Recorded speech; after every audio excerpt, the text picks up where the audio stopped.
Aleluia. Meus irmãos, mais uma vez, a graça e a paz do Senhor Jesus. Convido todos a ficarem de pé para nós orarmos, por gentileza. Vamos aquietar, não é mesmo?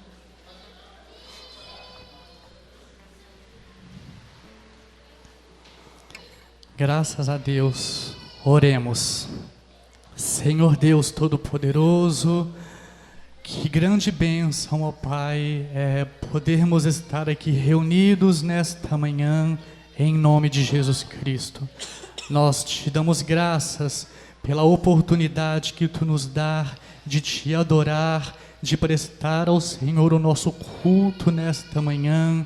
E a nossa reunião, Deus, é tão somente para isso, para desfrutar da comunhão com o Senhor, para expressar a Ti a nossa gratidão por todo o bem que o Senhor nos tem feito, ó Pai.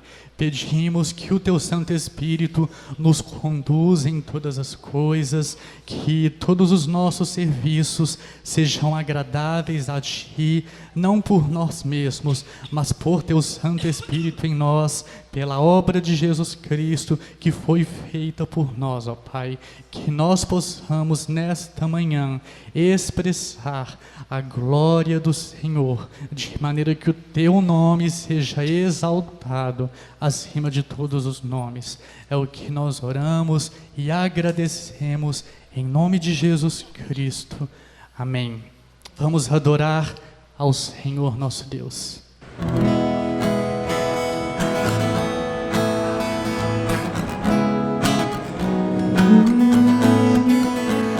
Quando Cristo sua trombeta lá do céu mandar tocar, quando o dia muito glorioso lá romper, e aos remidos desta terra Deus Jesus incorporar, e fizesse então chamada, lá estarei.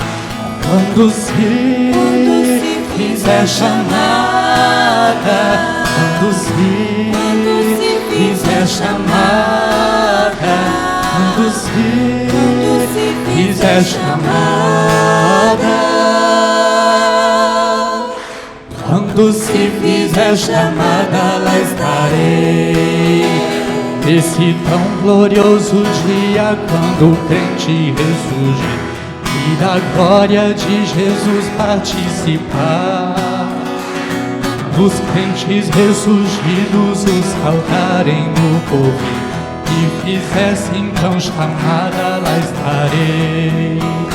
Quando se fizer chamada, quando se fizer chamada, quando se fizer chamada, quando se fizer chamada, lá estarei. E darei então para Cristo até o dia terminar. Falarei do seu amor por nós aqui. Quando pois findar a vida e o labor aqui cessar, e fizesse então chamada, lá estarei.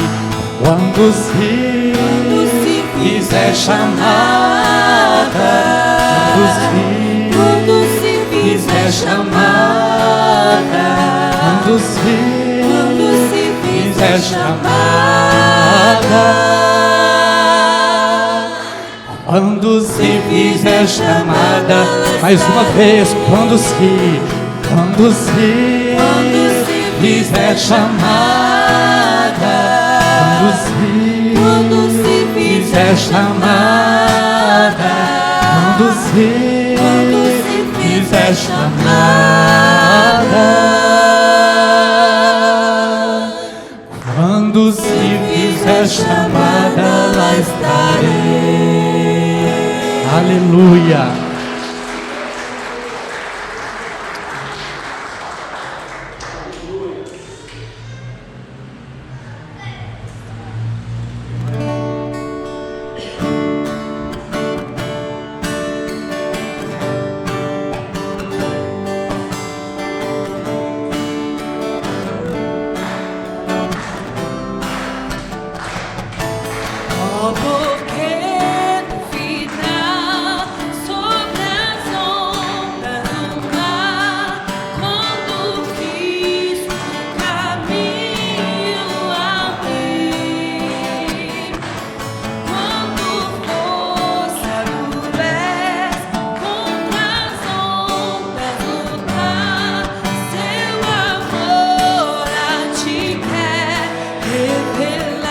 solta o cabo da nau, solta o cabo da nau, toma os remos nas mãos e navega com fé em Jesus.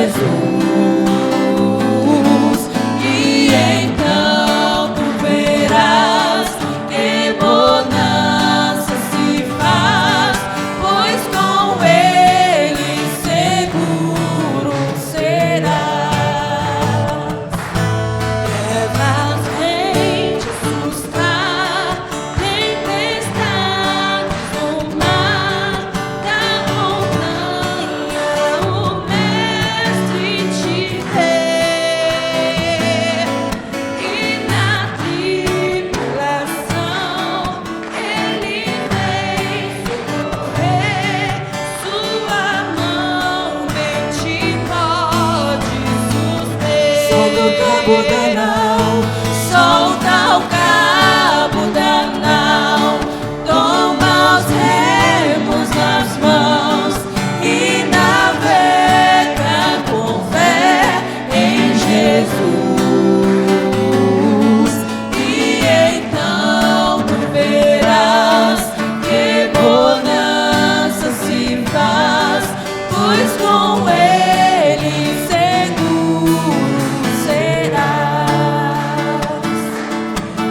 Nós te damos graças, Senhor, somos gratos a Ti pela Tua obra em nossas vidas, por Teu Santo Espírito em nós, por Tua obra nesta congregação.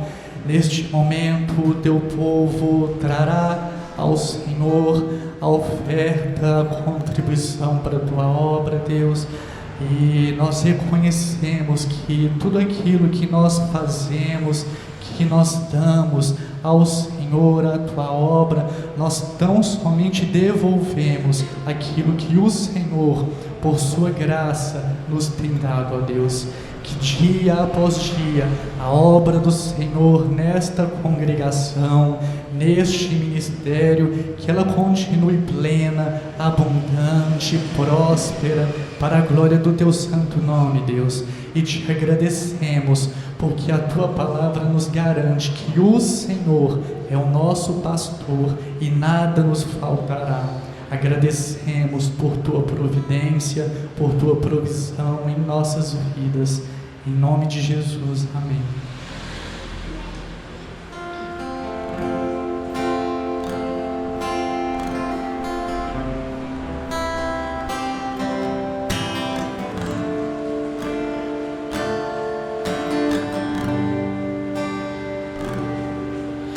Senhor, Tu és minha esperança,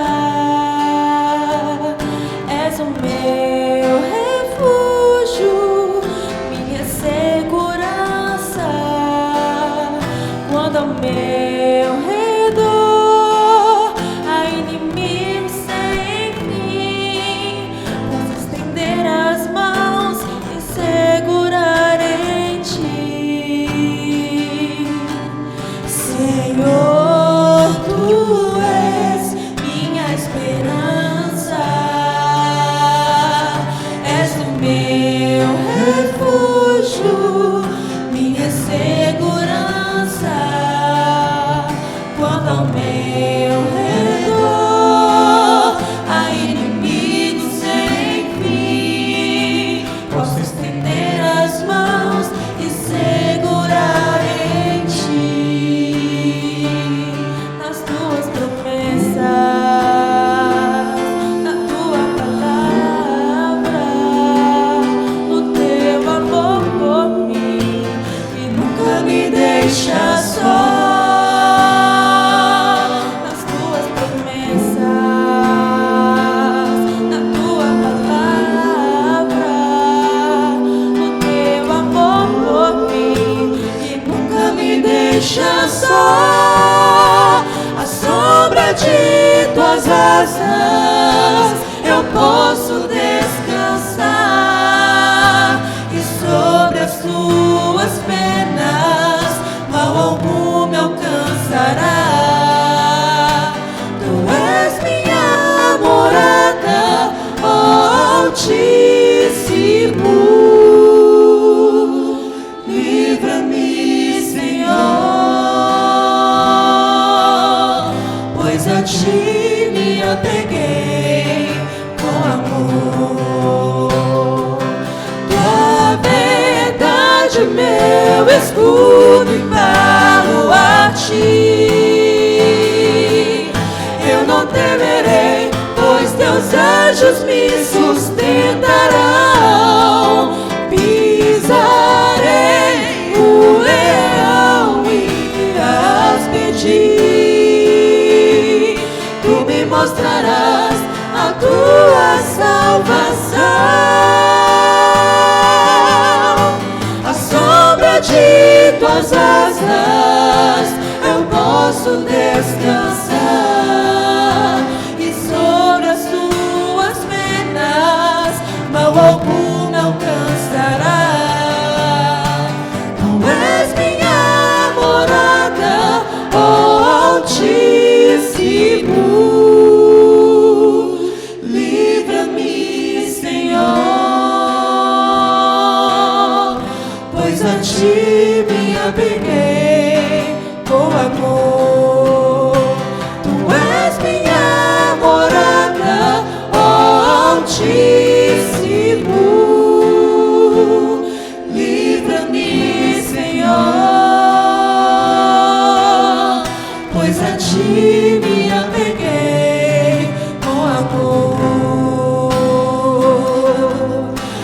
a ti me apeguei com amor,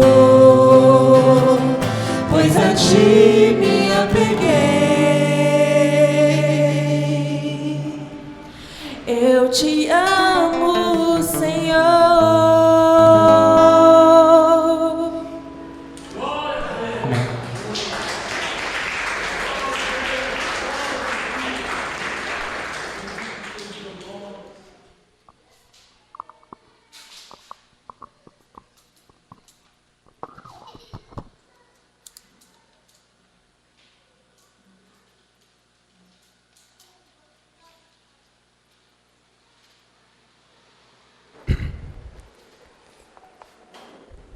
Bom dia, irmãos e irmãs, novamente, a graça e a paz do Senhor.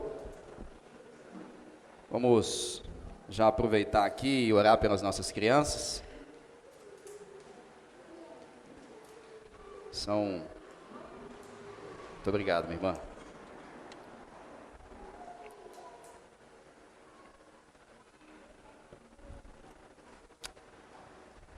Bênção demais, hein? Momento de adoração gostoso, né? Verdadeiro, santo e bíblico. Glória a Deus. Vamos orar pelas nossas crianças, então.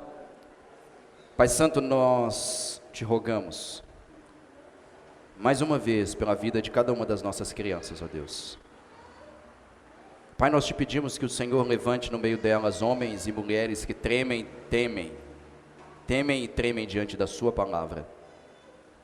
Que sejam crianças, adolescentes, adultos, que tenham um coração contrito e quebrantado diante do Senhor, ao qual o Senhor jamais rejeitará.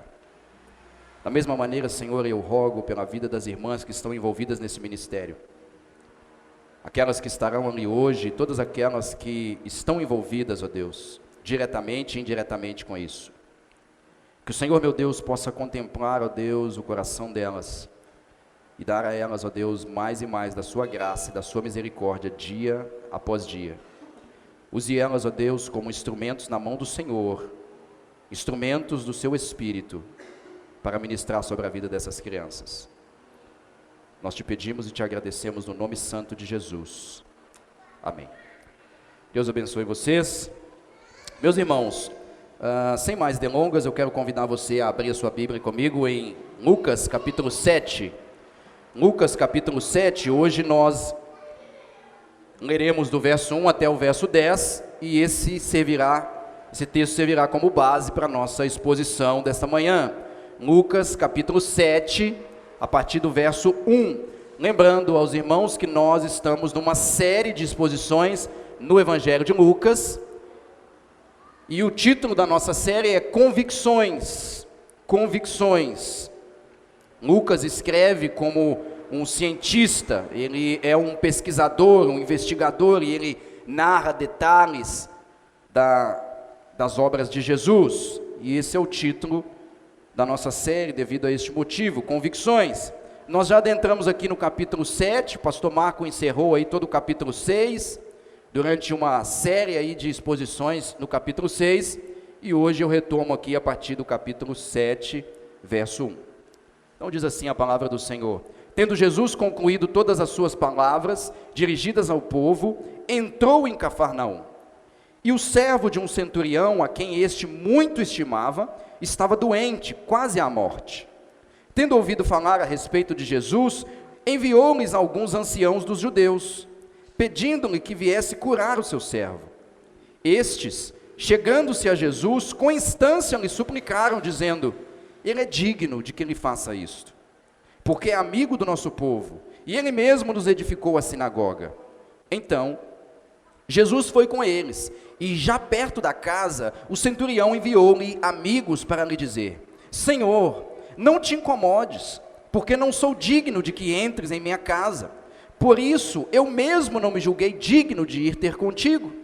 Porém, manda com uma palavra, e o meu rapaz será curado, porque também eu sou homem sujeito à autoridade, e tenho soldados às minhas ordens. E digo a este, vai, e ele vai, e a outro, vem, e ele vem, e ao meu servo, faze isto, e ele o faz. Ouvidas estas palavras, admirou-se Jesus dele, e voltando-se para o povo que o acompanhava, disse: afirmo-vos, que nem mesmo em Israel achei fé como esta. E voltando para casa, os que foram enviados, encontraram curado o servo. Esta é a palavra do Senhor. Meus irmãos, podeis assentar? Nós percebemos que o ministério de Jesus, narrado em Marcos, Mateus e Lucas, ele ocorre, em sua maior parte, na região chamada de Galileia. Ali tinha um mar chamado Mar da Galileia, e esse mar ele ficava rodeado por vilas, pequenas cidades, com um número pequeno de moradores, cada uma delas. E de fato Jesus, ele usou a região da Galileia como uma espécie de base para desenvolver o seu ministério. Isso eu creio que foi escolhido de uma maneira muito estratégica, porque aquela região, por se tratar de uma região que cultivava a pesca, era uma região que tinha muitas pessoas. E o comércio era bastante intenso, principalmente no que diz respeito à venda de peixe, aos mercados de peixe. E o Mar da Galileia, como eu disse, ele ficava rodeado por vilas. Nós tínhamos ali, quando você olha a geografia da região, quando você pega o mapa ali daquela região, você percebe que havia ali várias cidadezinhas em volta, cidades como Betsaida, por exemplo, cidades como Corazim, cidades como Gadara, Tiberias, cidades chamadas como Genezaré, e várias outras. E nós tínhamos ali também uma cidade chamada Cafarnaum, que basicamente foi usada por Jesus como uma base, como um centro do seu ministério na região da Galileia. De fato, Mateus nos mostra e nos narra que Jesus até mesmo mudou para Cafarnaum, para que ali ele tivesse uma residência e aquela residência servisse como a sua base para o ministério. E é interessante que o nosso texto, ele começa aí no versículo 1, dizendo que depois que aconteceram essas coisas, Jesus retornou para Cafarnaum. Então nós precisamos entender por que Lucas ele faz questão de nos dizer que depois que Jesus deu o Sermão do Monte, depois que Jesus deu várias instruções a respeito do reino, a respeito da vivência prática do reino, como o pastor Marco disse aqui, por que Lucas faz questão de citar que Jesus voltou para Cafarnaum? Lucas poderia simplesmente dizer assim, e Jesus voltou para outra cidade, mas não, Lucas está dizendo que Jesus voltou para a sua base, chamada Cafarnaum, e nós percebemos que Cafarnaum era uma das cidades mais destacadas nos evangelhos. Jesus fez muitas coisas em Cafarnaum. Por exemplo, em Cafarnaum, Jesus chamou 5 dos seus discípulos. Nós vemos isso em Mateus 9, Marcos 1, de 16 a 21. Também foi em Cafarnaum que Jesus ensinava diariamente nas sinagogas, ou na sinagoga da cidade. Nós lemos isso em Marcos capítulo 1, versículo 21, em Lucas 4, 31 a 38, nós já passamos por esse texto. Também foi em Cafarnaum que Jesus deu um grande sermão, que ensinou sobre humildade, o perigo do pecado, relações pessoais e sobre perdão. Está lá descrito em Mateus capítulo 18. Também foi em Cafarnaum que Jesus expulsou um espírito imundo de um homem, e foi lá também que ele curou o filho de um centurião. Está descrito em Mateus 8, de 5 a 13, Marcos 2, de 1 a 12. Foi em Cafarnaum que Jesus ressuscitou a filha de um homem chamado Jairo, Está descrito em Mateus 9, 18 a 26, Marcos 5, 21 e também em Lucas 8, 41 a 56, que nós veremos mais adiante nas próximas exposições. Foi também em Cafarnaum que Jesus curou a sogra de Pedro, que estava doente, com uma febre muito forte. Está descrito em Mateus 9, de 2 a 8, ou melhor dizendo, Mateus 8, de 14 a 15, e Lucas 4, 38, é um texto que nós já passamos.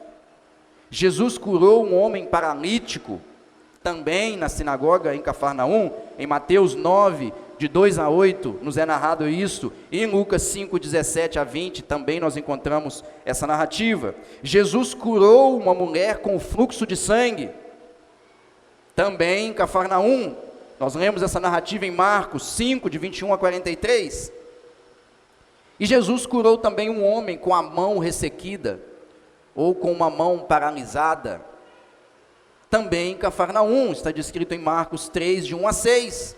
Então veja que os evangelhos dão uma ênfase muito grande à cidade de Cafarnaum, porque Jesus fez grandes coisas naquela cidade, grandes milagres, grandes sinais, e não é à toa que nós vemos ali no final dos evangelhos, que Jesus também vai pronunciar uma maldição sobre a cidade de Cafarnaum. Ele vai dizer, ai de ti Corazim, ai de ti Betsaida, ai de ti Cafarnaum, porque se em Sodoma e Gomorra tivessem sido feitos os mesmos sinais que em ti foram feitos, até hoje eles estariam no nosso meio. Então, nós entendemos que Cafarnaum era uma cidade que precisava de uma atenção, e Jesus fez muitas coisas ali, e é exatamente isso, né, o meu ponto aqui de transição, ao mostrar para vocês que Cafarnaum era uma cidade importante, é que o nosso texto, ele aponta, né, como eu disse no versículo 1, ele já diz que Jesus volta em Cafarnaum, e o texto que nós encontramos hoje é que Jesus vai curar um servo de um centurião, ali na cidade de Cafarnaum. Então, tendo dito essas coisas de maneira introdutória, nós agora entramos na exposição do texto. E eu quero pedir que você mantenha a sua Bíblia aberta comigo em Lucas 7, de 1 a 10. Isso vai facilitar que você perceba na sua própria Bíblia aquilo que está sendo dito aqui. É importante, eu gosto sempre de frisar isso, que no momento da exposição, a igreja esteja com a Bíblia aberta e acompanhando.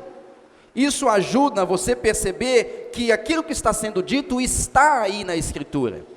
Não são palavras do pregador, não são palavras do pastor. E isso, como eu disse, ajuda você a perceber na sua própria Bíblia as verdades que aqui estão sendo ditas, estão sendo explicadas, e ajuda também você a compreender de uma maneira mais clara e mais objetiva e profunda as verdades contidas nas Escrituras. Então, o versículo 1, olha aí comigo, né? Lucas diz assim, tendo Jesus concluído todas as suas palavras dirigidas ao povo, entrou em Cafarnaum. Então, Jesus agora está de volta à sua base, à sua sede, e no versículo 2, Lucas vai nos apresentar aqui um fato que aconteceu quando Jesus volta a Cafarnaum. Lucas diz, e o servo de um centurião, a quem muito estimava, estava doente, quase à morte. Primeiro eu quero definir para você quem era um centurião. A palavra centurião literalmente significa chefe de 100. Chefe de 100. O centurião era um capitão que tinha sob a sua gestão ou sob o seu comando 100 soldados. Portanto, era um homem que estava numa posição de autoridade militar. E ele comandava 100 soldados, e todas as ordens que ele dava, os seus soldados imediatamente cumpriam. O centurião, obviamente, era um cidadão romano, que foi colocado pelo império, ali na região da Palestina, e em Cafarnaum, para evitar qualquer tipo de rebelião, ou qualquer tipo de revolta do povo judeu. Lembremos que no primeiro século, na época de Jesus, a Palestina estava sob o domínio do Império Romano. E os romanos conheciam a história do povo judeu, que era um povo que já havia passado por muitas guerras, e inclusive 300 anos antes da vinda de Jesus, já havia tido uma rebelião chamada rebelião dos Macabeus. Então os romanos sabiam que o povo judeu precisava ficar sob vigília militar. Então nas cidades havia sempre um grupo militar de romanos, e esse grupo era comandado, chefiado por um centurião. Então, Lucas nos diz que assim que Jesus voltou a Cafarnaum, o servo de um centurião, e eu quero chamar a sua atenção aí para a qualidade que esse servo tinha. Quem era esse servo para esse centurião? A metade do verso 2 diz assim: a quem este muito estimava. O texto não está falando de qualquer servo. E o texto está dizendo algo muito importante, nós precisamos nos atentar para isso. A palavra aí, essa expressão muito estimava, ela vem de uma palavra grega que significa algo muito valoroso, algo muito precioso, algo que é extremamente estimável. É algo que você ama, é algo que você guarda, é algo que você aprecia. Então, quando Lucas nos diz que esse centurião tinha um servo, e esse servo era para o seu centurião algo valoroso, precioso, estimável, amável, Lucas já começa a nos apresentar umas características desse centurião que era diferente de todos os demais. Naquela época, os servos, veja que aqui ele não está falando de um soldado, ele está falando de um servo. Naquela época, os servos não eram tidos como autoestima, como um bem precioso. Os servos eram vistos como animais, que quando não serviam mais para trabalhar, eram descartados. E nós percebemos aqui que para esse centurião, um servo não era descartável. Normalmente, um centurião que tivesse um servo doente, ele ia deixar que o servo fosse entregue para morrer. Mas não, esse servo era um servo valoroso, precioso, estimável, e ele estava doente, não era qualquer doença. Lucas termina o verso 2, olha aí na sua Bíblia, dizendo que esse servo, além de estar doente, ele estava quase à morte. E é interessante que, quando nós percebemos a figura do centurião, um homem de posição, um homem de autoridade, um homem de comando, mas agora ele se vê diante de uma situação delicada, diante da perda de um servo que era muito estimável, que era muito valorizado por ele, diante da perda de uma pessoa que ele amava. Esse homem que agora estava numa posição de autoridade, ele se vê em completa fragilidade diante das situações que a vida traz para ele. Então nós temos aqui, eu já quero destacar no versículo 2, uma fragilidade, um exemplo da fragilidade humana. A doença, a morte, a possibilidade da perda de algo ou de alguém que tem muito valor, que é precioso, que é amável, que é estimável, que não tem preço. A vida sempre nos oferece situações assim. A vida sempre nos pega de surpresa. No momento em que nós estamos assim, numa posição muito parecida com esse centurião, no momento em que nós estamos por cima, no momento em que nós estamos bem, no momento em que nós podemos dar ordens e todos nos obedecem, no momento onde nós temos posses, nos momentos onde a gente tem um plano de saúde e a gente está bem, porque qualquer coisa que acontecer, a gente pode ir lá e usar a nossa posição social, o nosso status, o nosso dinheiro, os nossos bens, mas de repente a vida nos apresenta situações que revelam a fragilidade humana, que revela a nossa impotência, mesmo sendo quem nós somos. E além da fragilidade humana, nós temos aqui um exemplo da impotência dos poderes humanos, ao lidar com questões difíceis da vida. O verso 2, Lucas nos mostra algo precioso, que não apenas a fragilidade da vida, mas também a impotência, a impossibilidade humana de lidar com algumas questões, principalmente a questão da doença e da morte, principalmente a dificuldade, a fragilidade humana diante das perdas. Esse centurião exercia autoridade sobre 100 soldados, e esses 100 soldados respondiam de acordo com o que ele ordenava. Mas, agora ele se vê diante de algo, de uma situação, que foge o quê? Totalmente da sua capacidade, do seu controle. Não basta apenas ele ordenar que o servo seja curado, porque não funciona. Não basta apenas ele não querer que o servo não morra, porque não funciona. Não basta apenas ele não querer sofrer pela possibilidade da perda, porque ele é ser humano, ele sofre. Mesmo sendo um militar, mesmo sendo durão, mesmo sendo um comandante, mesmo sendo um chefe, ele é humano, e ele está sujeito às fragilidades da vida, assim como eu e você. Ele está diante de uma situação que não é resolvida simplesmente por um comando, não é resolvida pela posição que ele tem no Império Romano, não é resolvido simplesmente pelas posses que ele tem, até porque um cidadão romano era um homem de posses. Interessante que, quando nós vemos esse centurião diante dessa situação, nós percebemos que nós somos igualzinho a ele. Muitas vezes nós nos encontramos, ou talvez nos encontraremos. Talvez nós lemos esse texto e falamos assim, mas eu nunca vou ter esse tipo de problema. Nunca enfrentei a perda de alguém. Nunca experimentei a perda de algo estimável, valoroso, aquilo que eu amo. Mas talvez, meu irmão, minha irmã, você pode não ter experimentado, mas certo é que um dia você vai experimentar. Porque nós somos seres humanos. Nós nos deparamos com situações difíceis.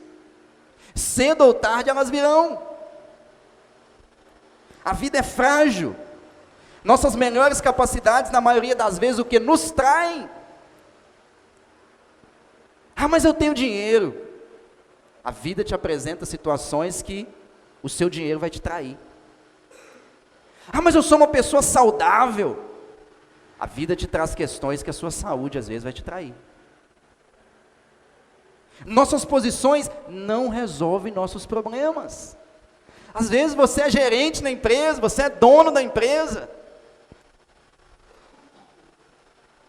Mas sendo dono da empresa, a vida vai te oferecer situações difíceis. O seu cargo na empresa, o fato de você ser dono da empresa, vai te trair, porque a vida é frágil. E por maiores que sejam nossas posses, elas não podem nos livrar dos problemas da vida, e muito menos da morte. Morre o servo, morre o senhor. Morre o pobre, morre o rico. Morre o branco, morre o negro. Morre o homem, morre a mulher. Morre o jovem, morre o velho. Morre a criança, morre o adulto.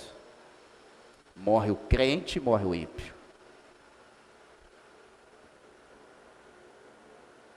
E esse espanto, irmãos, esse espanto desse centurião, essa sensação de impotência diante das adversidades, o medo diante da possibilidade da perda, ele só tem uma forma dele ir embora. E esse centurião reconheceu isso. Só tem uma forma do medo, seja da morte ou das dificuldades que a vida nos impõe, só tem uma forma do medo, do pânico, da sensação de impotência, do espanto, ir embora. É quando a voz de Jesus sussurra nos nossos ouvidos. A voz do centurião não tinha poder para espantar o medo, não tinha poder para espantar a doença, não tinha poder para espantar a morte. Mas é exatamente quando ele se percebeu impotente, mesmo sendo um homem de altíssima posição, é que a voz de Jesus começa a soar no ouvido dele. E ele então começa a entender que, embora ele seja um homem numa posição de autoridade, existe um outro homem que tem toda a autoridade. Quando nós, irmãos, se nós quisermos passar pelas dificuldades, pelas fragilidades da vida, tranquilos e sem medo, nós precisamos confiar em Jesus Cristo. O profeta Abacuque, capítulo 3, versículo 17 a 18, é um texto bastante conhecido. Abacuque, ele vê um tanto de tragédia acontecendo no mundo, morte, injustiça, e de repente ele questiona a Deus e fala assim: Deus, até quando o Senhor vai suportar tudo isso? E Deus começa a responder ele, a resposta de Deus para ele é uma resposta que no começo choca o profeta, porque Deus responde para ele assim: até eu destruir todas as coisas. Abacuque, vai continuar, a coisa vai continuar feia, tá? Inclusive Abacuque vai piorar, porque eu vou levantar um império chamado Babilônia, e vou trazer a Babilônia para destruir Israel. Então se prepara aí que a coisa vai ficar feia. Essa resposta primeiramente choca Abacuque, mas depois que ele entende que diante da situação que ele vivia, diante do caos, diante daquela bagunça toda, Deus estava no controle, aí ele aprende a descansar, ele aprende a não temer, e ele escreve no final do livro, versículo 17 e 18, ele diz: ainda que a figueira não floresça, nem haja fruto na vide, o produto da oliveira minta, os campos não produzam mantimento, as ovelhas sejam arrebatadas do aprisco, e nos currais não haja gado, todavia eu me alegro no Senhor, exulto no Deus da minha salvação. A capacidade de enfrentar as fragilidades da vida, a doença, a morte, a perda, a impotência, é dada àquele que conhece o Deus das Escrituras. Só depois que Abacuque de fato entendeu quem Deus é, que ele disse: quer saber? Não importa a circunstância, não importa a doença, não importa a morte, ainda que a figueira não floresça, não haja fruto na vide, ainda que o produto da oliveira minta, os campos não produzam mantimento, as ovelhas sejam arrebatadas, ele diz: nos currais não haja gado. Ele está dizendo, sabe o quê? Assim, ó, ainda que a minha casa seja tirada, ainda que eu perca o emprego, ainda que eu fique com fome, ainda que os mercados fechem, ainda que a economia não melhore, ainda que eu não consiga comprar bens, ainda que eu não tenha nada, quer saber? Todavia eu me alegro no Senhor e exulto no Deus da minha salvação. E é exatamente isso que esse centurião, um gentio, um homem que não fazia parte do povo de Deus, é exatamente isso que ele aprende agora diante das fragilidades. E é o versículo 3 que Lucas nos diz aí, olha o versículo 3. O versículo 3, Lucas diz assim: tendo ouvido falar a respeito de Jesus. Veja, a voz, a fama de Jesus, aquelas obras que Jesus tinha feito em Cafarnaum, a cura do paralítico, a ressurreição da filha de Lázaro, a cura do homem da mão ressequida, a ordem que ele deu para um demônio deixar aquele homem, havia agora chegado essas notícias ao ouvido desse centurião, e Lucas nos diz no verso 3, tendo ouvido falar a respeito de Jesus, sabe o que ele faz? Enviou-lhes alguns anciãos dos judeus, pedindo-lhe que viesse curar o seu servo. O verso 3 tem muita coisa preciosa aí. Primeira coisa que eu quero destacar no verso 3, é que ele ouviu falar de Jesus. Ok? Esse é o primeiro ponto. Segundo ponto, destacado no verso 3, é que ele enviou outras pessoas para chamar Jesus. Ele não foi ele mesmo. Ele poderia, como autoridade, ir lá e falar assim: aqui, Senhor, é o seguinte, está aqui minhas credenciais, eu sou um centurião romano, tá bom? Eu tenho autoridade do império, e se o Senhor não for lá em casa curar meu servo, o Senhor vai preso. Não, esse homem, olha só, nós estamos falando de um gentio, nós estamos falando de um homem que pertencia ao Império Romano. Esse homem ele pede a outros que vá até Jesus e peça que Jesus venha curar o seu servo. O terceiro ponto que eu quero destacar é o final do verso 3, que diz: pedindo-lhe, não ordenando. Essa palavra que Lucas usa aqui é exatamente pedir. Veja, um homem que poderia ordenar, ele pede. E aí, no verso 4, os anciãos dos judeus, eles atendem o pedido desse centurião. O verso 4 diz aí: esse grupo, né, de judeus que foram até Jesus, pedir para Jesus vir até a casa do centurião curar o servo dele. Verso 4, estes chegando a Jesus, com instância lhe suplicaram, dizendo. Então veja que esses judeus, eles chegam ali e eles suplicam a Jesus. O texto diz que eles suplicam com instância. A ideia é que eles insistiram para Jesus ir lá na casa daquele, ir lá curar o servo do centurião. E aí, um destaque no verso 4, que eu quero que vocês observem comigo, é que vocês reparem a visão que esses homens judeus tinham a respeito do centurião. A visão que os outros tinham a respeito do centurião era a melhor possível. E eles citam aí 3 qualidades desse homem para Jesus, meio que tipo assim: Jesus, olha, vou te dar razão para você ir lá, para você atender o pedido desse homem. E aí ele cita 3 qualidades aí. A primeira qualidade está no final do verso 4. Primeira qualidade, eles dizem: ele é digno de que lhes faças isso. Primeira qualidade que eles destacam desse homem para Jesus: ó, Jesus, esse homem é um homem digno.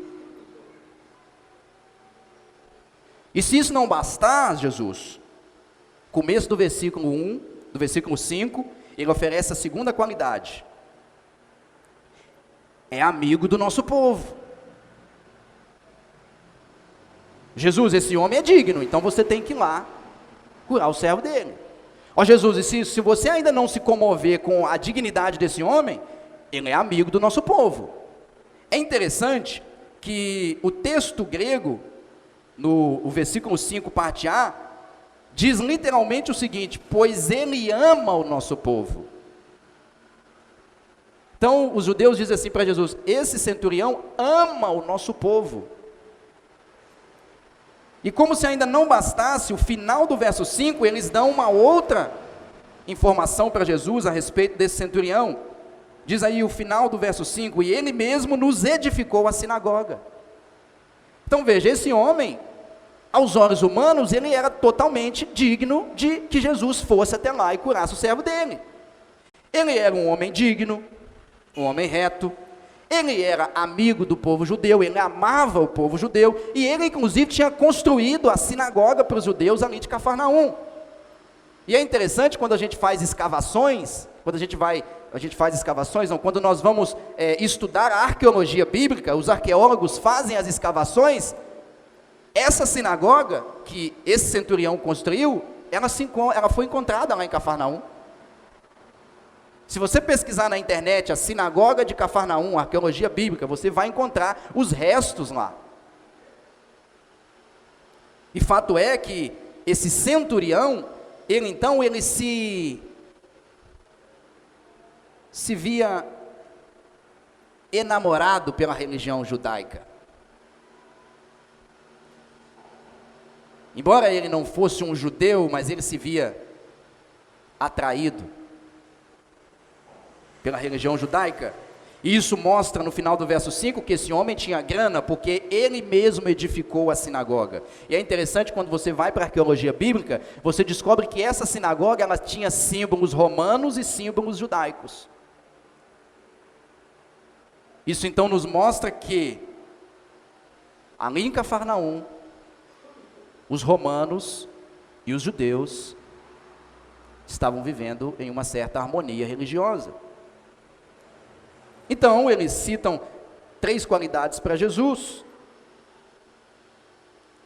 Era comum que os romanos odiassem os judeus. Então, esse centurião iria odiar esse povo. Mas não. Os anciãos dizem que esse centurião amava o povo. E por amar esse povo, esse centurião se tornou o quê? Um cooperador da religião judaica, ao passo que os outros jamais investiriam seus bens em outra religião, senão a religião oficial do império. Então veja, eles tratam essas características desse homem para Jesus e pintam um cenário de um homem que não era judeu, mas tinha uma vida piedosa. Então, na visão dos judeus, esse homem era tido de alta estima. Mas é interessante que a partir do verso 6, nós vamos reparar a opinião do centurião sobre ele mesmo. Para os outros ele era digno, amava o povo, investia os seus bens na religião judaica. Agora, e a respeito da opinião do centurião a respeito dele mesmo? Verso 6, Lucas nos oferece essa informação.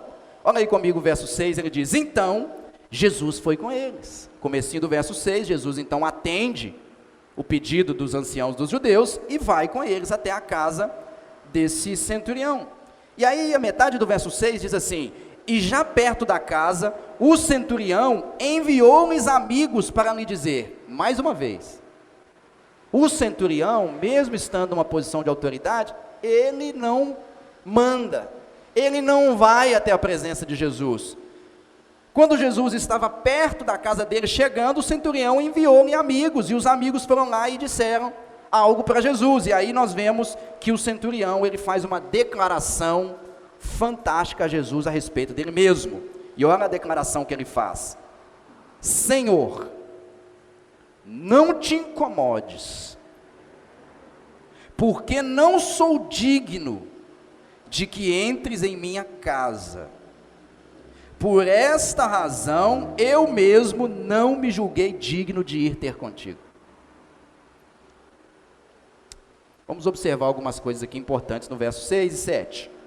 Primeiro ponto, ele se dirige a Jesus como Senhor.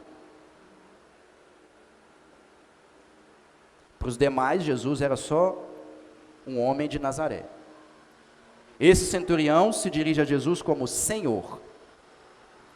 Mas ele não fala face a face, ele pede que os outros vá dizer isso a Jesus. Olha, vão lá e fala para o Senhor.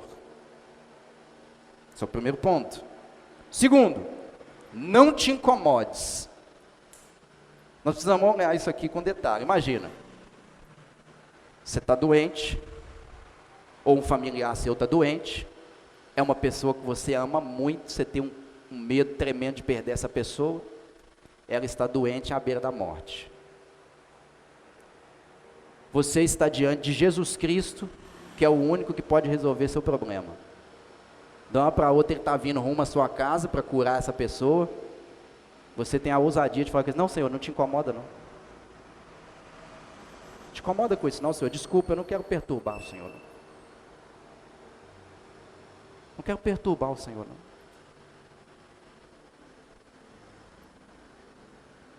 Outro ponto para destacar: porque não sou digno de que entres em minha casa.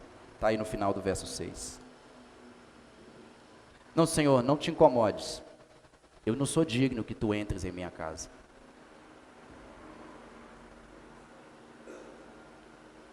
E não apenas não sou digno que o Senhor venha até a mim, eu também não me julgo digno de ir até a ti. Interessante, né? Lucas está descrevendo um gentio, um homem de posição elevada na sociedade, mas ao mesmo tempo um homem que tem vergonha de receber o Senhor em sua casa, um homem que se vê indigno de olhar para Jesus face a face, um homem inútil diante da enfermidade do seu servo. Aí eu fico pensando, sabe o que, quando eu leio essa passagem,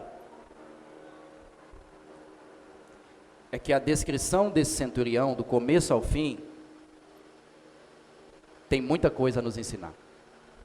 Muita. muita. Um gentio. O comportamento dele tem muita coisa a nos ensinar.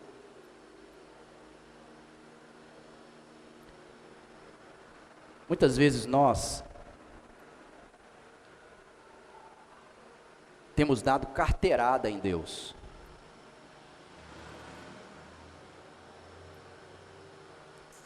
Veja a minha fé. Veja as minhas credenciais. Eu sou digno. O Senhor tem que atender as minhas petições. O Senhor tem que fazer do jeito que eu peço, do jeito que eu quero. Eis que faço prova contigo, ó Deus.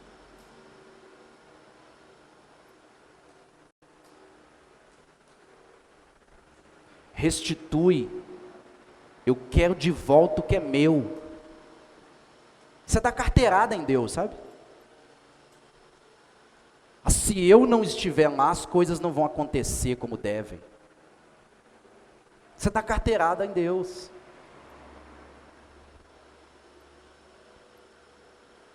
Como eu disse, a vida desse centurião tem muita coisa a ensinar à igreja. E eu creio, irmãos, que os maiores problemas do mundo de hoje é a superestima.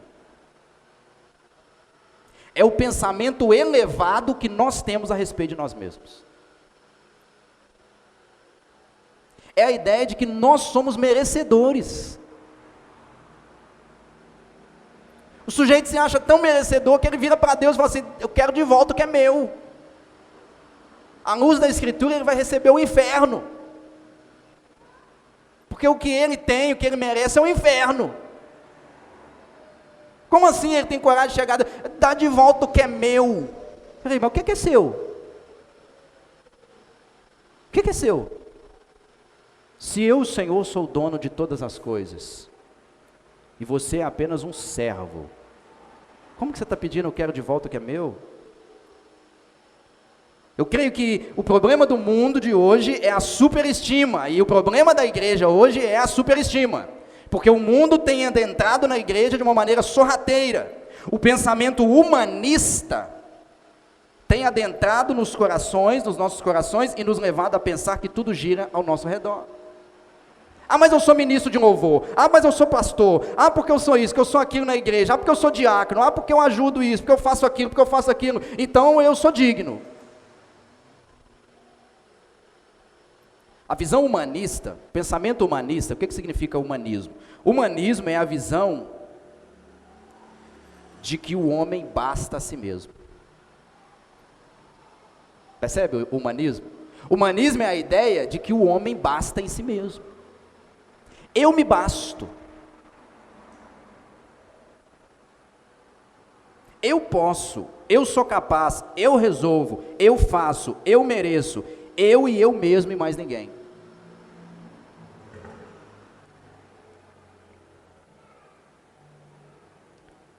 Agora, a visão cristã é totalmente diferente da ideologia humanista. Porque, de acordo com a Escritura, o homem está morto em seus delitos e pecados. Ele está afastado de Deus, carente de sua misericórdia e graça, e só pode voltar a viver por uma ação soberana de Deus por meio do seu Espírito Santo. Sim, eu sou ministro de louvor, mas você é ministro de louvor porque Deus te capacitou para ser ministro de louvor. Não é pelos seus méritos, não é porque sua voz é bonita, não é por nada disso, é porque Deus te capacitou para fazer isso. Portanto, você não tem nada de você mesmo se Deus não tivesse te dado. Ah, mas eu sou pastor e eu sou uma autoridade na igreja. Eu sou autoridade na igreja porque Deus me colocou aqui. Deus me resgatou do império das trevas, me transportou para o reino do Filho do seu amor, puramente por graça e misericórdia. Por isso Ele me colocou nessa posição, porque eu não tenho nada para oferecer aos irmãos se do alto não me for dado. Agora, a visão humanista é que eu mesmo, eu me basto, eu sou bom. Eu sou especial, eu sou a menina dos olhos de Deus. E isso, irmãos, rouba a glória de Deus.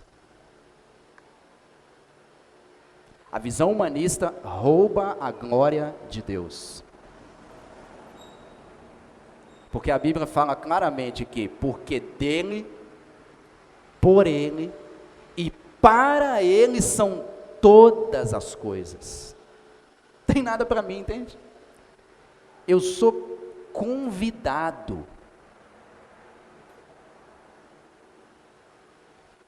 Deus me coloca na posição de mordomo daquilo que é dele. Minha erudição, minha inteligência, meu pensamento, minha teologia, minhas capacidades, Deus conferiu a mim,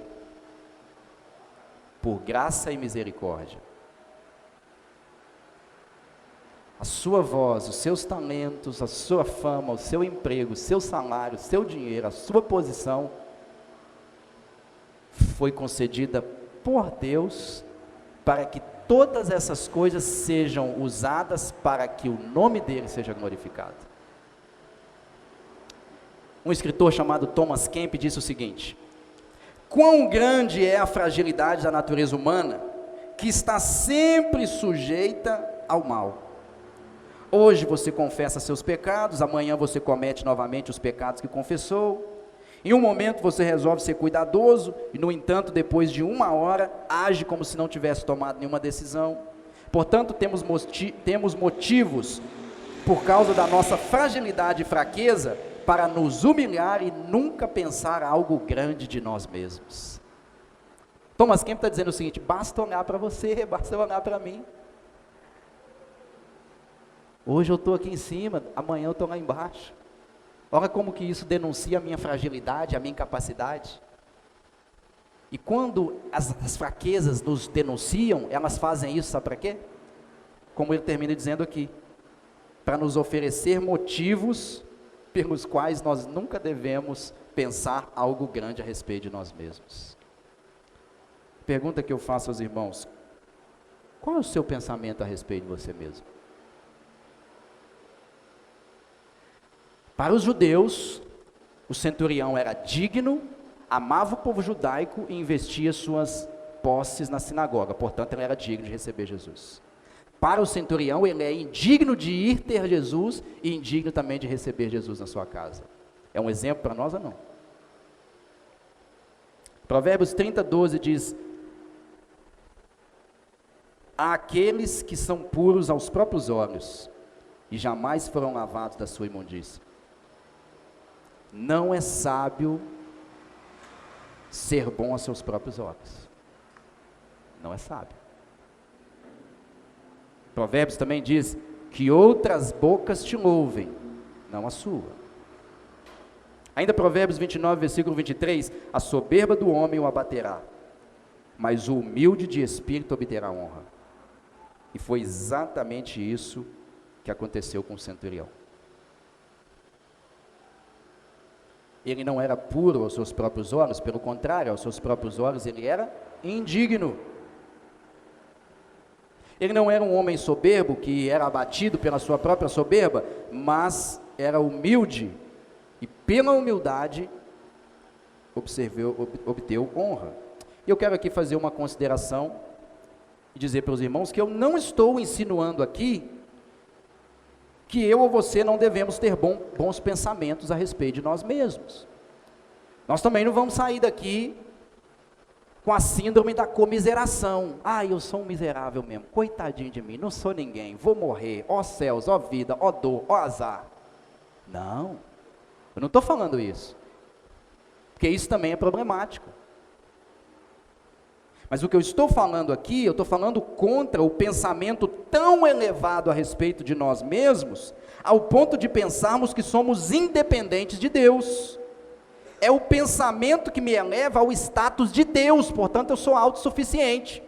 E se eu sou autossuficiente, eu não preciso de Deus.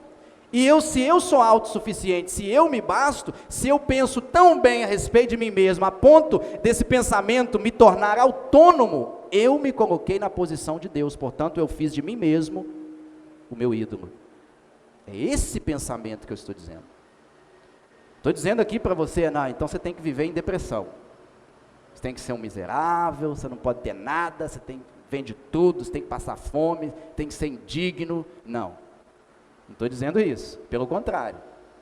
Nós precisamos ter um pensamento adequado a respeito de nós mesmos. Nem acima, nem abaixo. Depois que esse centurião nos dá esse exemplo de humildade, final do verso 7, ele diz assim: porém, contraste, olha, eu não sou digno que o Senhor venha até mim, e eu também não me considero digno de ir até ti, até você. Porém, Senhor, final do verso 7, manda com uma palavra e o meu rapaz será curado. Esse homem entende, é uma palavra. E aí ele demonstra que ele tem conhecimento da autoridade de Jesus. Ele sabe a posição que Jesus está. Verso 8 ele explica isso. Ele diz, porque também eu sou homem sujeito à autoridade. Jesus, se o Senhor disser uma palavra, vai resolver o problema.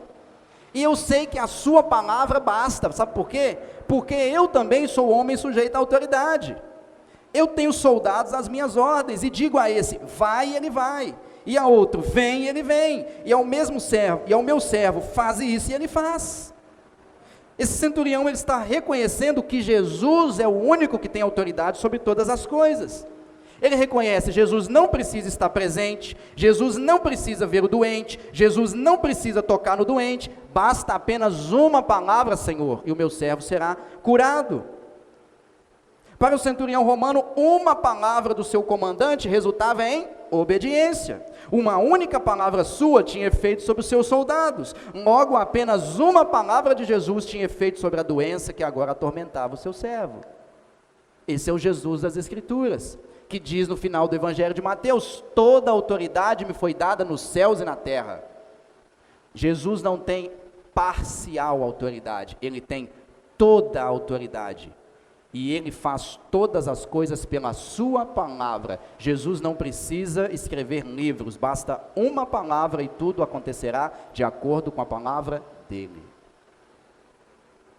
Que hoje está bem aí nas nossas mãos, as nossas Bíblias. Ou se você preferir também, a atitude do centurião foi a seguinte: Jesus, eu tenho pessoas sob minha autoridade, e eu mesmo reconheço que outros exercem autoridade sobre mim. Portanto, reconheço que tu és a maior patente, a maior autoridade neste mundo, portanto, diga uma palavra e ela será suficientemente eficaz. E aí, diante desse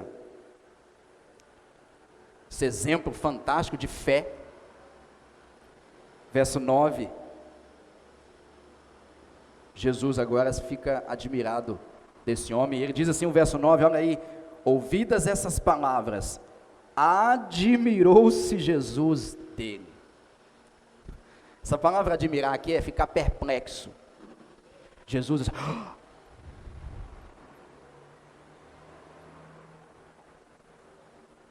pergunta, as palavras que saem dos nossos lábios, quando nós estamos em lutas, adversidades, fragilidades, que nós já enfrentamos, que nós estamos enfrentando agora, que nós um dia iremos enfrentar, essas palavras são capazes de deixar Jesus admirado? Porque muitas vezes nas dificuldades, irmãos, na boca do crente tem saído maldição. Ah, Senhor, que isso, que aquilo, que. Como eu disse, o homem está perto de perder algo precioso, ele está perto de perder o servo a quem ele estimava, algo valoroso. O homem está doente, está perto da morte, ele está diante de uma situação que ele fala, eu não vou suportar a perda desse servo, ele é estimado para mim. Mas em vez dele falar, é assim mesmo, todos morrem, todos ficam doentes, é só um servo, Deus quis assim. Jesus não se importa comigo. Ele diz, não, peraí, da boca dele saem palavras de fé. Senhor, eu sou autoridade, eu tenho pessoas sob a minha autoridade, eu digo vai, ele vai, eu digo faça, ele faça. Senhor, basta uma palavra sua e meu servo ficará curado. E Jesus então fica admirado com esse homem. A questão, irmãos, é nos momentos mais difíceis da vida, quais são as palavras que saem da nossa boca? São palavras que glorificam a Deus? Como no começo do livro de Jó, que diz assim, e depois de todas essas coisas, Jó não acusou Deus de nenhuma delas, ele se dobrou, se prostrou o joelho em terra, rosto em terra e adorou ao Senhor. Aí a mulher dele chega para ele e fala assim, ô Jó, peraí, você vai continuar ainda adorando esse Deus? Ele fala assim, ô mulher, você está falando como uma louca, você não sabe nem o que você está dizendo. Nós aceitamos o bem de Deus com prazer, o mal você não quer aceitar? Ou seja, mulher, peraí, você vai no culto, quando tudo está belezinha para o seu lado, você glória a Deus, aleluia, você canta, você louva, você adora, você faz tudo. Agora peraí, mulher, quando a coisa aperta para você, você não vai oferecer louvores ao Deus que tem controle sobre todas as coisas? Peraí, quais são as palavras que saem dos nossos lábios nos momentos das fragilidades da vida? E no final do verso 9, nós vimos o seguinte, voltando-se para o povo que o acompanhava, disse, Jesus, né?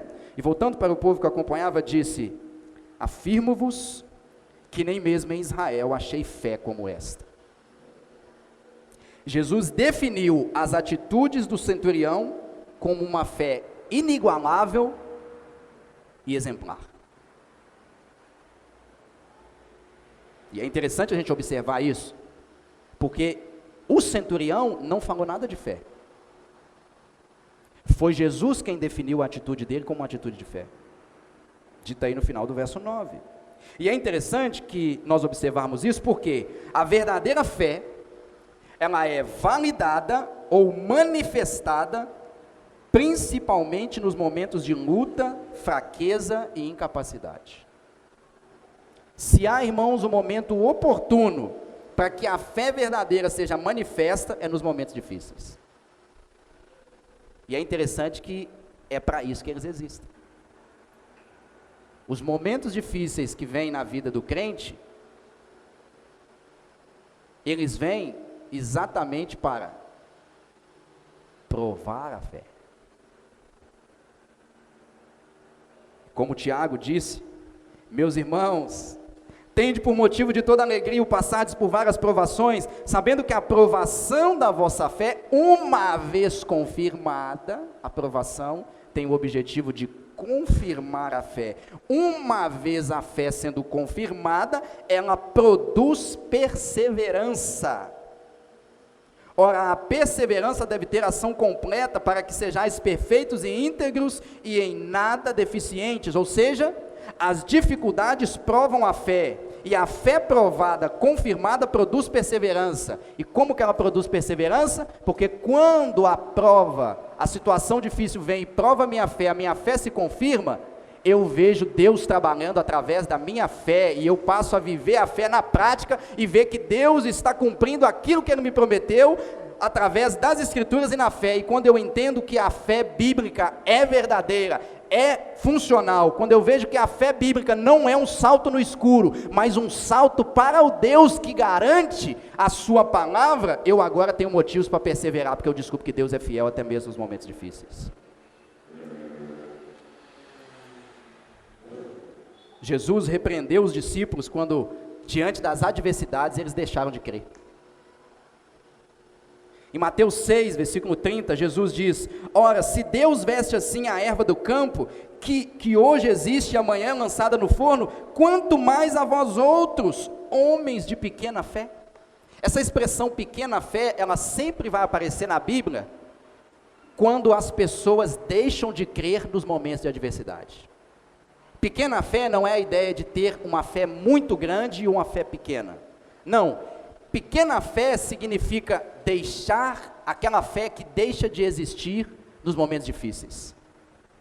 Veja que aqui Jesus está dizendo, olha, não andeis ansiosos por coisa alguma, com o que haverei de comer, com o que haverei de vestir, por acaso não veste o Senhor a erva do campo, que hoje existe, amanhã lançada no forno, quanto mais a vós outros homens de pequena fé.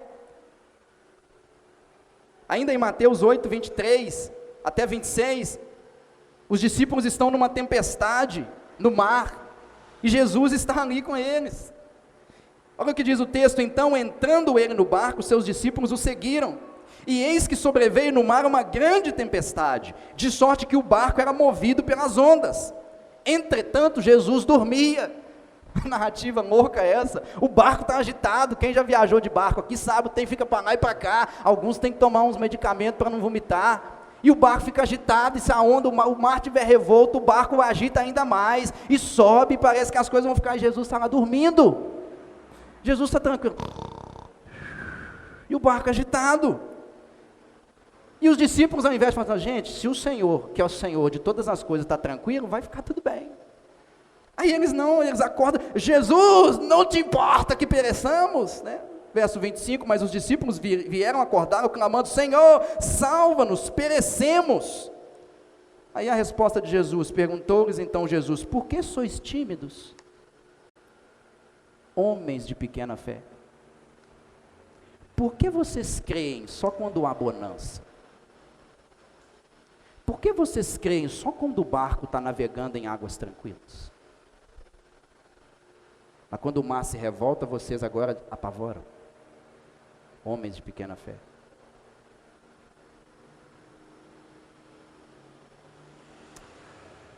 Final do texto, verso 10, e voltando para casa, os que foram enviados, encontraram curado o servo. Meus irmãos, nas aflições, na possibilidade da perda, no dia escuro da alma, não confie em você mesmo. Não confie. Reconheça suas fraquezas, suas debilidades, e lance sua confiança totalmente e exclusivamente em Jesus Cristo. Tenha cuidado com os elogios dos outros. Eles podem te fazer pensar além do que convém. Tenha cuidado com a superestima. Ela pode te levar a pensar que você é suficiente. Admita que por seus próprios méritos, você jamais será capaz de estar face a face com Jesus. Jesus vem até você e você vai até Ele pela graça mediante a fé. E isso não vem de vós, é dom de Deus. Entenda que não é por ser amigo, por ter bens ou qualquer outra coisa. Sempre foi e sempre será por graça. Tenha certeza de que Jesus é a autoridade máxima sobre tudo e todos. E por fim, use os momentos de adversidade como uma oportunidade de demonstrar fé genuína e confiança exclusiva no autor e consumador da fé, Jesus Cristo. Vamos orar?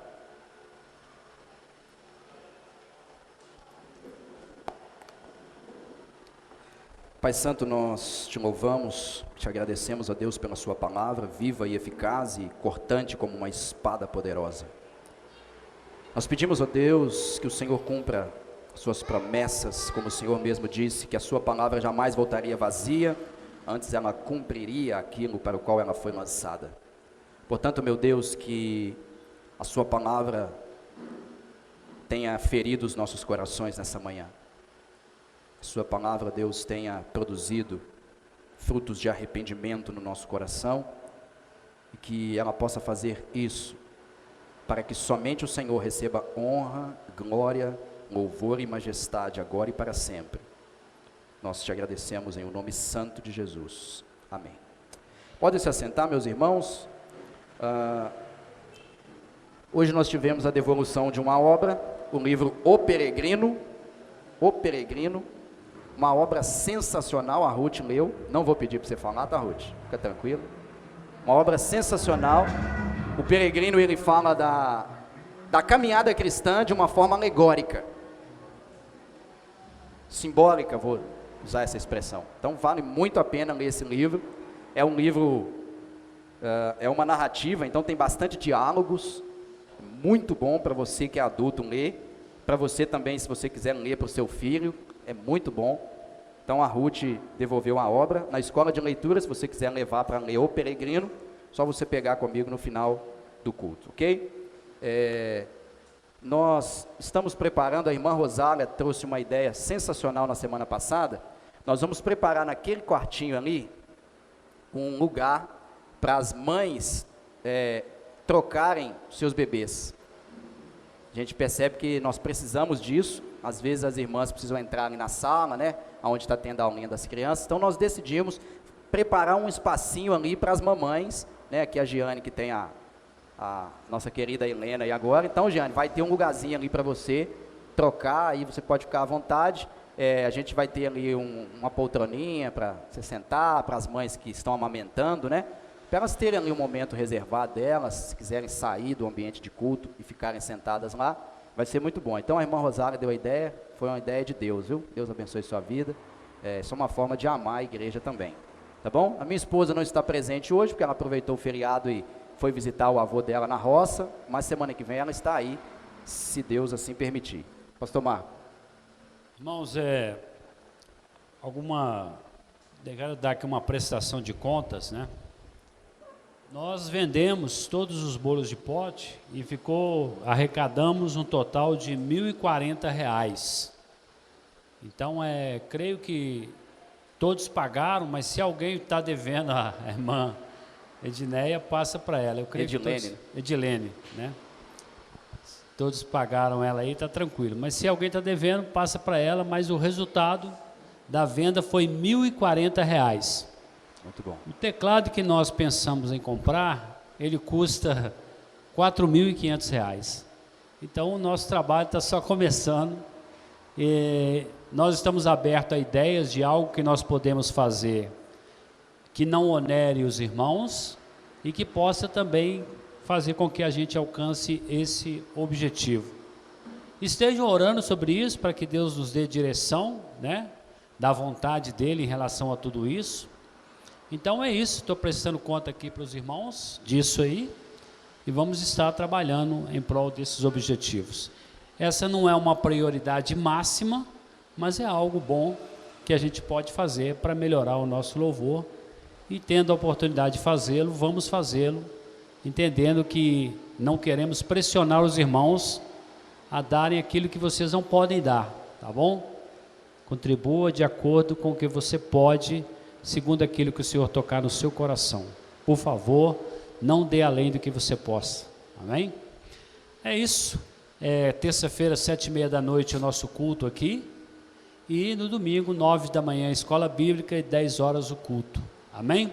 Amém. Agradeço a presença de todos os irmãos que vieram estar conosco aqui hoje, os nossos visitantes, sejam todos bem-vindos, e não tendo mais nada, assim o Geraldo está completando mais um ano de vida. Eu queria aproveitar também e corrigir a injustiça que nós cometemos semana passada, que foi aniversário do irmão Jacques e nós não convidamos a orar. Então, queria chamar o Jacques aqui para a gente corrigir essa falha nossa pastoral aqui. Por favor, Jacques, come here. Amém. Quer o quê? Esquecemos também? Não, então nós cometemos duas injustiças. Tem mais alguém que teve aniversário? Então, por favor, Gislene, por favor, vai perder a bênção? Então, beleza. Geraldo, por favor. Em julho, né? Irmãos, nós demos entrada naquela alteração do estatuto no cartório, ele está sendo registrado. Assim que nós tivermos a devolutiva do cartório, do estatuto registrado, nós já teremos o irmão Léo, que é o nosso tesoureiro, com acesso à conta. Assim que ele tiver o acesso à conta, ele vai trazer uma prestação de contas das finanças da igreja para os irmãos, para saber como que está o caixa da igreja, tudo isso. Tá bom? Então, aguardem, nós vamos ter esse momento para ele trazer essa prestação de conta, para os irmãos saberem, né, aonde que está sendo investido o dinheiro, quanto que tem em caixa, para a gente seguir com a transparência que a gente sempre tem prezado aqui, ok? E referente ao ar-condicionado, nós tivemos aqui pessoas fazendo uma olhada, né, empresas fazendo uma olhada aqui, e nós, para nossa surpresa, nós tivemos uma empresa que foi muito honesta conosco e nos sugeriu outros caminhos. Então, esse outro caminho, que foi muito bem visto, o irmão Francisco já fez o orçamento, ele me mandou o orçamento essa semana, e nós vamos fazer mais um orçamento. E aí, depois desse orçamento, nós vamos sentar com o Conselho Fiscal, apresentar os 2 orçamentos, e sendo aprovado pelo Conselho Fiscal, a gente vai trazer isso para a igreja, ok? Então, só para colocar os irmãos a par disso aí. Então, Amém. pastor Marco, por favor, ora por esses 2. Pai, nós agradecemos a Ti pela vida do nosso irmão Geraldo, Amém, Senhor. do nosso irmão Jackson, Glórias a da minha filha Daniela também, que faz aniversário juntamente com o Jackson, e todos os irmãos, ó Deus, que fizeram aniversário no decorrer deste ano e não lembramos de orar por eles, Verdade, mas nós pedimos ao Senhor que, segundo a Tua misericórdia, o Senhor que não esquece de nada, e o Senhor que sabe de todas as coisas, Sim. possa abençoar ricamente a vida desses irmãos, a vida do Geraldo, a vida do Jackson, concedendo eles, ó Deus, graça em crescer no conhecimento do Senhor, da Tua palavra, da Tua vontade para a vida deles. Abençoe essas vidas, em nome de Jesus nós te pedimos, Pai. Amém. Amém. Que a graça do Senhor Jesus Cristo, o amor de Deus, o nosso eterno Pai, e as doces e suaves consolações do Espírito de Deus sejam com todos que aqui estão, com todo o povo de Deus em toda a face da terra, não somente agora, mas para todo sempre. Amém. Ide em paz, meus irmãos, um bom restante de domingo para vocês. Tem mais alguma injustiça que nós cometemos? É o vizinho de uma irmã, né? É da Rose, Simone? Ah, Elias. Então, ele está desaparecido, não é isso? Oh, meu Deus, vamos orar, para Deus sabe onde ele está, né? Pois Deus é onipresente e sabe de todas as coisas. Vamos clamar ao Senhor pela misericórdia dele, né? Qual que é o nome dele mesmo? Ronald César. Meu Deus, nós clamamos a Ti, porque só o Senhor para nos ajudar diante dessa questão. Nós não sabemos onde o Ronald está, Senhor, mas Tu sabes, e nós clamamos ao Senhor, em nome de Jesus Cristo, tenha misericórdia da vida dele, que ele possa ser encontrado, ó Deus, e que ele possa ser encontrado bem. Em nome de Jesus nós te pedimos, venha, meu Deus, dá sabedoria e entendimento a todas as pessoas que estão em busca dele, todas as autoridades, que o Senhor, meu Deus, possa, segundo a Tua grande misericórdia, graça e amor, fazer com que ele seja encontrado. Nós te suplicamos, Pai, em nome de Jesus, Senhor. Amém.